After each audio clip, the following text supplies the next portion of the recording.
Hello friends, তোমরা সবাই কেমন আছো? আমি খুব ভালো আছি। আমি আর একটা ভিডিও নিয়ে চলে এসেছি। ভিডিওটা খুব ছোট।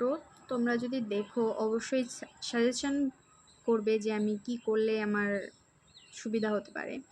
তো আমার চ্যানেলে প্রথমে তো একটু সাবস্ক্রাইব নিয়ে প্রবলেম হচ্ছিলো, আমি লাইভে আসতে পারছিলাম না। তো এখন প্রবলেম হচ্ছে কি, আমার ভিউয়ার্স আর ওয়াচিং টাইমটা আস্তে আস্তে কমে যাচ্ছে। আমি তো সময় দিচ্ছি, তারপরেও কেন জানি না, আমি রেগুলারই ভিডিও ছাড়ছি, তারপরেও ওয়াচিং টাইম আর ভিউয়ার্স আস্তে আস্তে কমে যাচ্ছে।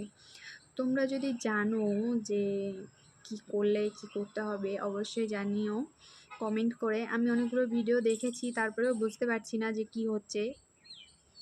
তোমরা যদি কেউ এই ভিডিওটা দেখো আর যদি কেউ জানো অবশ্যই অবশ্যই অবশ্যই জানাবে। আমার খুব সমস্যা হচ্ছে আর টেনশানও হচ্ছে, ভীষণ টেনশান হচ্ছে যে আস্তে আস্তে ওয়াচিং টাইম কেন কমে যাচ্ছে আমি বুঝতে পারছি না। যেখানে এক বছরের ভিতরে কমসে কম 4000 ওয়াচিং টাইম পূর্ণ করতে হবে। তো আমি মাঝখানেই 6-7 মাস ভিডিও দিয়েছিলাম না, তো এখন দিচ্ছি, তার চেষ্টা করছি যে 4000 পূর্ণ করবো এক বছরের ভিতরে। এখনও 2-3 মাস বাকি আছে। তো আমার ওয়াচিং টাইম এখানে কমে যাচ্ছে কেন আমি সত্যিই বুঝতে পারছি না। তোমরা যদি কেউ জেনে থাকো আমাকে অবশ্যই কমেন্ট করে জানাবে। তো এই পর্যন্তই ভিডিওটা। ভালো থাকবে। Tata, bye bye.